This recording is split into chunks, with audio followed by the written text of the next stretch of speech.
Deixe-me começar hoje mostrando-lhes uma experiência que vocês nunca viram antes. Eu tenho aqui uma espira conectada a um galvanômetro para indicar a corrente elétrica que irá passar nela. O feixe de laser, a mancha na tela, se movimentará sempre que uma corrente elétrica atravessar essa espira.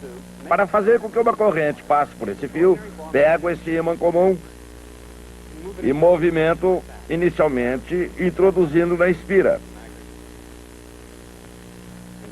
Depois afastando da espira. Ou movimentando a espira até o ímã e afastando-a depois. Esta foi uma das grandes descobertas do século XIX. Hoje já dominamos a notável maquinária da eletricidade e do magnetismo. Sabemos como descrevê-los, por isso vamos descrever como se processa a experiência. O que acontece é que uma corrente flui através do fio. Isso significa que cargas elétricas dentro do fio são postas em movimento, o que significa que alguma coisa aplicou alguma força sobre elas. A força sobre a carga elétrica pode ser igual a Q vezes um campo elétrico, se existir um, ou igual a carga Q vezes a velocidade da carga que atravessou o campo magnético. Qualquer uma delas poderia fazer a carga se movimentar. Essa é a nossa equação. Vejamos como utilizá-la para descrever a experiência que acabamos de observar. Existem duas possibilidades. Uma, a espira fica parada, sem movimento, e movimentamos o ímã até ela. Isso provoca um fluxo da corrente. Nesse caso, as cargas na espira não estavam em movimento. Portanto, não pode ter sido o campo magnético do ímã que as fez movimentarem. Mas como elas realmente se movimentaram, havia, portanto, um campo elétrico. Assim, concluímos que um campo magnético variável, causado pelo movimento do ímã, produziu um campo elétrico. Essa foi a grande descoberta de Faraday, a indução eletromagnética no século XIX. E essa é uma explicação dessa experiência. Mas existe uma outra explicação completamente diferente e independente que vamos mostrar agora. Suponhamos manter o ímã parado e movimentamos a espira. É claro que acontece exatamente a mesma coisa. Mas nesse caso não temos um ímã em movimento nem um campo magnético variável.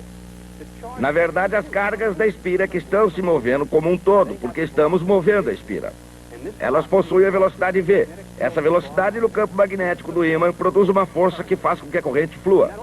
Isso também explica a experiência que acabamos de observar.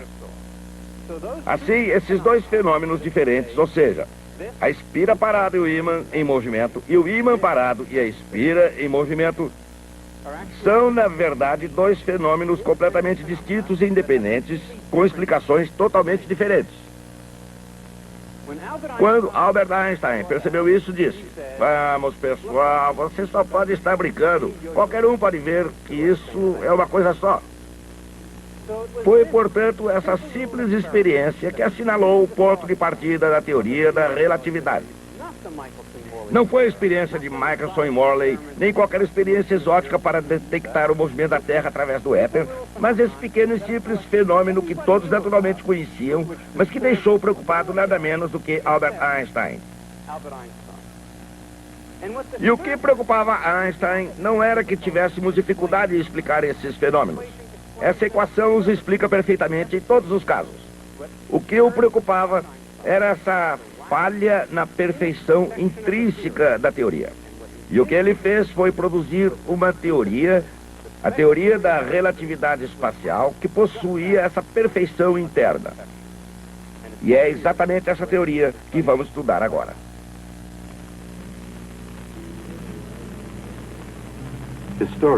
Os historiadores relembram a virada deste século como uma revolução. Em qualquer campo, da aviação à antropologia e à arte, ocorreu um desvio radical da normalidade em todas as frentes. O ano de 1905 representa um marco crucial. Foi quando Albert Einstein pediu ao mundo que tomasse o caminho correto e pensasse por um momento em que consiste realmente um momento.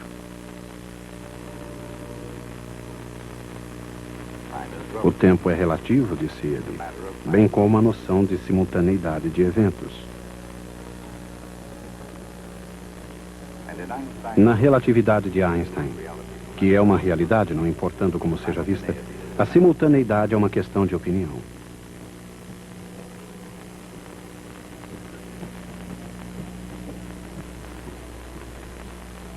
Observem, por exemplo, o que acontece quando se acende uma luz enquanto passa o trem de Henry.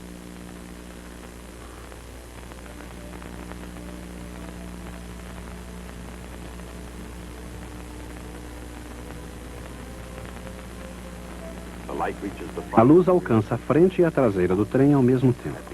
Pelo menos é assim que Henry vê. Mas consideremos o ponto de vista de alguém do lado de fora.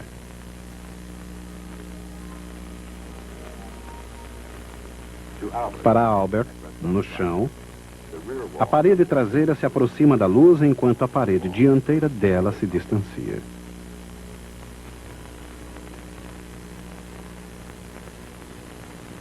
Esses dois eventos não parecem de forma alguma simultâneos. E essa é a essência do problema do tempo. E na física, a explicação do problema começa com a dilatação do tempo.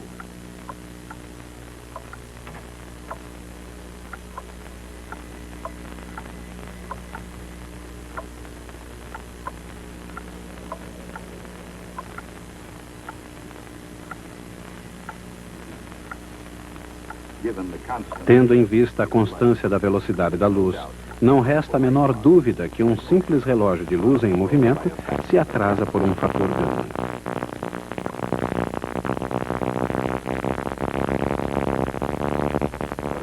Mas se utilizássemos um relógio mais convencional, será que ele apresentaria o mesmo atraso?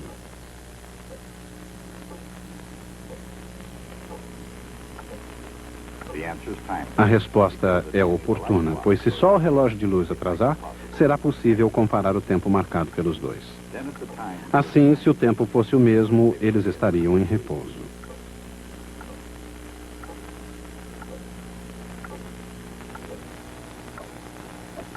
Mas se o relógio de luz se atrasasse, isso teria acontecido por estarem em movimento. Mas em movimento em relação a quê?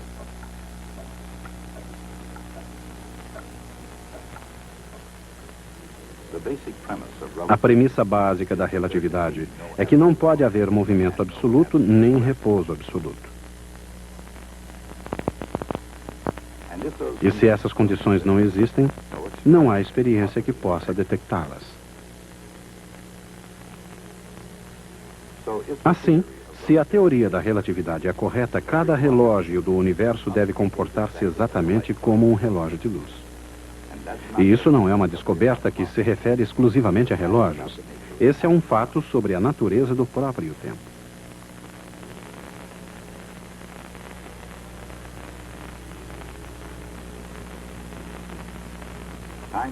A dilatação do tempo coloca a relação entre tempo e espaço sob uma luz inteiramente nova.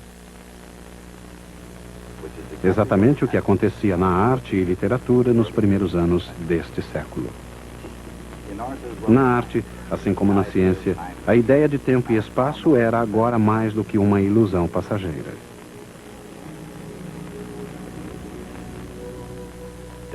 Assim como Einstein tentava colocar tudo numa nova perspectiva, Virginia Woolf incitava os escritores a ultrapassarem a linha de ferro formal de uma sentença. Nenhum escritor inovou mais em matéria de tempo e espaço que James Joyce. Assim como o mundo de Einstein, escreveu o crítico Edmund Wilson, o mundo de Joyce está em constante transformação, sendo percebido por diferentes observadores em tempos diferentes. Isso aconteceu com todos, cientistas e artistas, músicos e matemáticos, poetas e filósofos. E a teoria da relatividade de Einstein foi pelo menos tão longe quanto qualquer imaginação criativa. Na trilha da relatividade, a velocidade não só altera a natureza das coisas, ela altera também a maneira pela qual as coisas são percebidas. Isso porque a relatividade de Einstein é uma teoria do movimento e de como ele é visto por diferentes observadores. A teoria aplica-se a qualquer lugar, até mesmo o Brooklyn, e inclui todos os observadores, até mesmo um bom esportista como Henry. Dizem que Henry é muito rápido na bola e deseja ardentemente jogar pelos Brooklyn Dodgers. Ele se prepara para isso.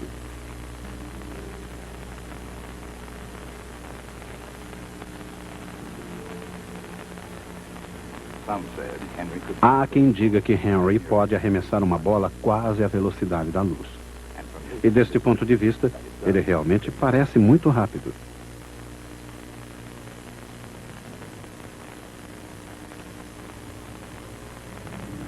Mas do local onde se encontra seu companheiro Albert, ele parece mais rápido ainda. Será que a velocidade da bola, adicionada à velocidade do trem, faz com que a jogada de Henry pareça ainda mais rápida que a velocidade da luz? Claro que não. Pois mesmo num trem, nada é mais rápido que a velocidade da luz. Então, o que estaria realmente acontecendo aqui? Estatísticos de beisebol descobriram isso usando um diagrama espaço-tempo, onde, do ponto de vista de Henry, a bola corre para um lado e Albert para o outro.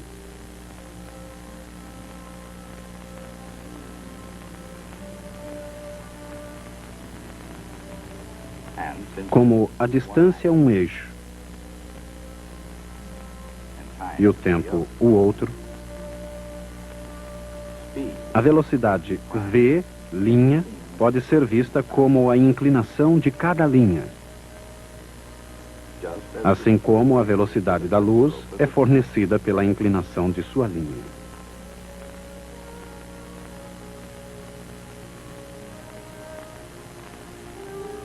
Neste gráfico, a luz percorre uma unidade de distância para cada unidade de tempo. Assim, c é igual a 1. Enquanto isso, o arremesso de Henry tem uma velocidade ux' igual a 0,6. Albert, indo na direção contrária, tem uma velocidade de menos 0,6. Isso do ponto de vista de Henry.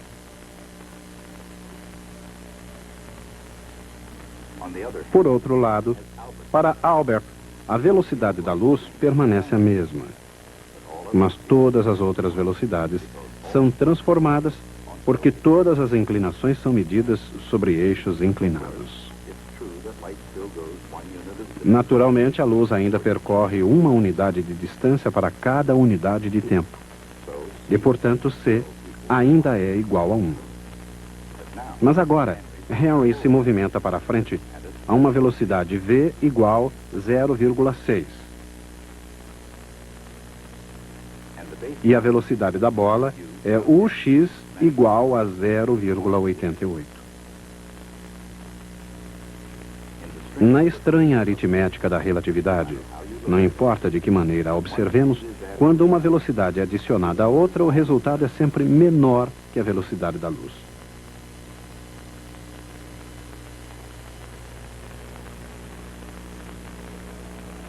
Assim, embora Albert certamente concorde que Henry é realmente muito rápido na bola,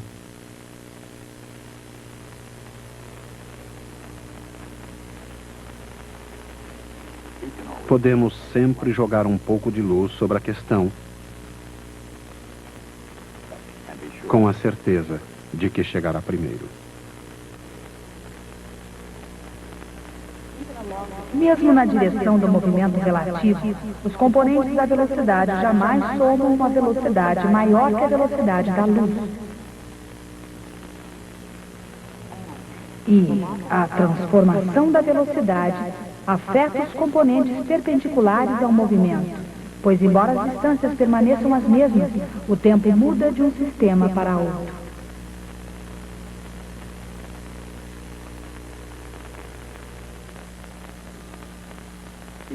Mesmo uma teoria bonita como a de Einstein necessita ser testada. E existe um teste da relatividade, num fenômeno conhecido como decaimento dos mesons μ dos raios cósmicos.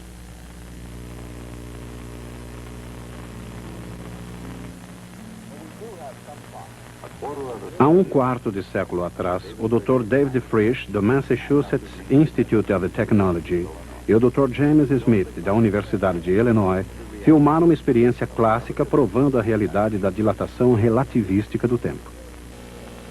Eles mediram o fluxo na atmosfera de uma partícula radiativa subatômica chamada meson-mi.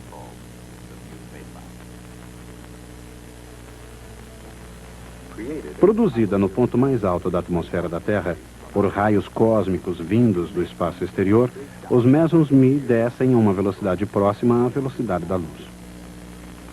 Mas experiências de laboratório, como essa feita por Smith, mostram que os mesons-mi se desintegram naturalmente, depois de uma vida média de apenas 2 milionésimos de segundo. Isso significa que mesmo desenvolvendo uma velocidade próxima à velocidade da luz, eles não podem ir muito longe através da atmosfera antes de decaírem. Ou, em outras palavras, quando Frisch e Smith observaram 568 mesons-mi em seu detector, no alto do Monte Washington, calcularam que apenas 27 por hora deveriam chegar à base da montanha.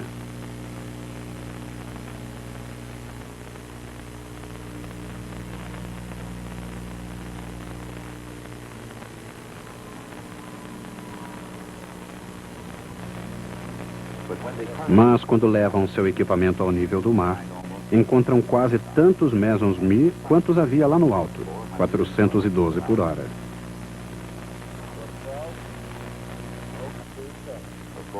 Frisch e Smith não se surpreendem, é claro. A razão para essa discrepância é explicada pela teoria da relatividade.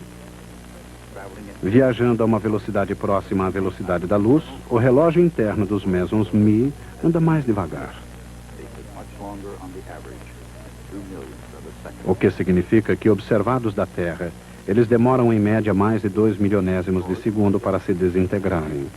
Ou, para explicar de maneira diferente, quando observada do sistema de referência do meson-mi, a atmosfera da Terra, subindo a uma velocidade próxima à velocidade da luz, é contraída, segundo Lorentz, a um tal valor que a partícula pode facilmente chegar ao chão em apenas 2 milionésimos de segundo.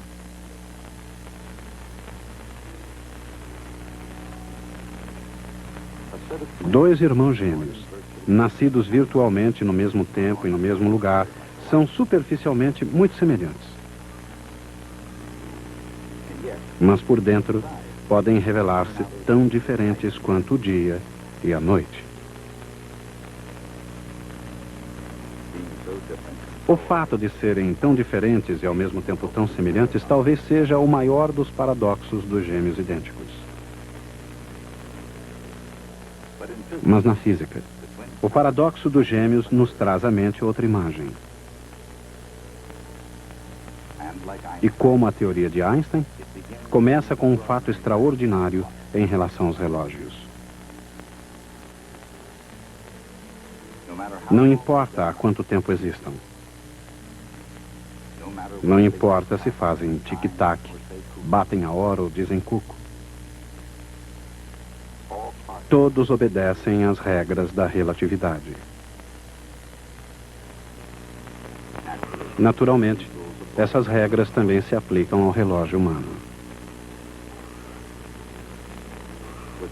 Com um dispositivo marcador de tempo conhecido como metabolismo, ele começa a funcionar ainda antes do nascimento e, como era de se esperar, continua funcionando até o fim. Mas o que aconteceria se o relógio humano se movimentasse a uma velocidade próxima da velocidade da luz?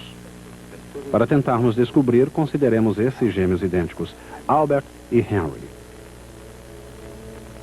Desde o início, seus relógios biológicos começam a funcionar em perfeita sincronização. Mas dentro de pouco tempo, os melhores planos do pai e da mãe saem de sincronização.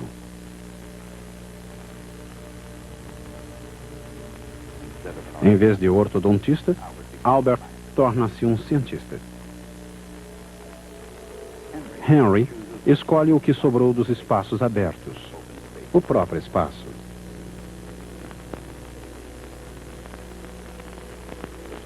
Especialmente no caso de gêmeos idênticos, a primeira separação é dolorosa. De qualquer maneira, viajando a uma velocidade próxima à velocidade da luz, Henry não tem problema de deixar Albert para trás. Essa é a primeira grande viagem de Henry para o seu novo patrão, a empresa bancária interplanetária. Destino Zog, a uma distância de 10 anos-luz. Missão: levar uma carga de pão branco e trocar por bolinhos Zog. Esses bolinhos deliciosos que os terrestres adoram. Mas isso não é o que há de mais extraordinário. Se Henry pudesse comparar o seu relógio ao de Albert, descobriria que o relógio de Albert está andando mais devagar.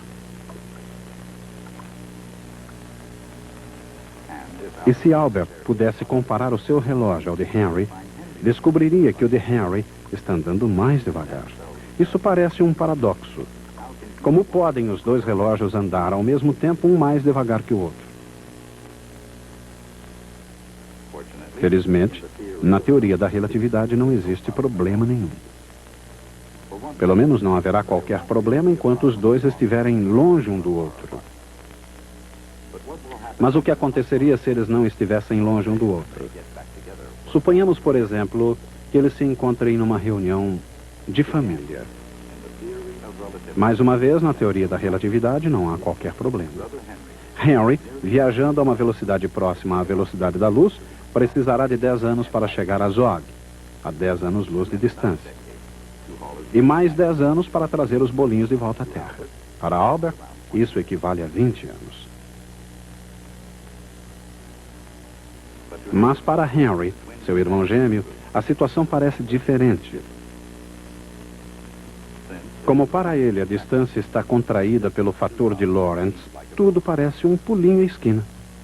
Um abrir e fechar de olhos, e Henry diz alô para as luzes coloridas de Zog City.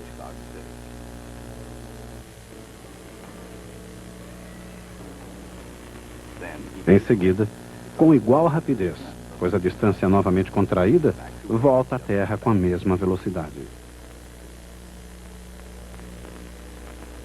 Assim, quando eles comparam seus relógios biológicos, o resultado, embora surpreendente, não encerra nenhum paradoxo. Henry, o gêmeo que viajou para muito longe e está de volta, envelheceu apenas alguns meses. Mas Albert, o gêmeo que jamais deixou seu sistema inercial de referência, envelheceu 20 anos. O que significa que mesmo entre irmãos gêmeos, o tempo é relativo. Tentemos imaginar, se possível, um universo totalmente vazio. Um universo sem absolutamente nada. No universo assim, não faria o menor sentido falar de tempo ou espaço. O próprio conceito de tempo ou espaço seria desprovido de qualquer significado. Se houvesse um único objeto no universo, isso ainda seria verdade. Tempo e espaço não teriam qualquer significado, mas se houvesse dois objetos, podemos nos imaginar dizendo que eles estão se aproximando ou se distanciando um do outro. Estaremos falando então sobre o fluir do tempo e as distâncias. Se houvesse muitos objetos no universo, poderíamos imaginar usando alguns deles para construir um dispositivo capaz de medir o fluxo do tempo ou a distância entre objetos. Mas ainda não faria qualquer sentido, nesse universo, dizer que um objeto está em repouso e que tudo mais está em movimento. Nesse universo, a lei de movimento mais simples que seria possível imaginar diria que cada corpo permanece no seu próprio estado de movimento até que algo interfira nesse estado. E isso é, naturalmente, a lei da inércia. Mas isso deve continuar fazendo sentido no universo em que a luz é capaz de se propagar no vazio. Mas se a luz tem uma velocidade definida, quando observada de um determinado ponto de referência, então existe algo como estado de repouso nesse sistema de referência. E todo o argumento em favor da lei da inércia vai por água abaixo. Não sei se existem outros universos logicamente consistentes. Mas no nosso universo, esse problema foi resolvido ao se determinar que a velocidade da luz é a mesma para todos os observadores, independente do seu estado de movimento. Sabemos disso. e é só isso. Podemos deduzir que se houver um par de gêmeos e um deles ficar na Terra, enquanto o outro viaja em alta velocidade para uma estrela distante e volta, o que viajou será mais jovem do que aquele que ficou na Terra. Não é preciso saber muita coisa ou coisa alguma sobre o funcionamento dos relógios, sobre osciladores de cristal de quartzo ou sobre o metabolismo humano. Essas coisas são completamente irrelevantes. Tudo que é preciso conhecer é o princípio da relatividade e a constância da velocidade da luz. Disso posso deduzir que o gêmeo que viajou voltará à Terra mais jovem do que o outro que ficou. Esse é um feito absolutamente notável da lógica humana pura. Essa é a teoria da relatividade. Até a próxima.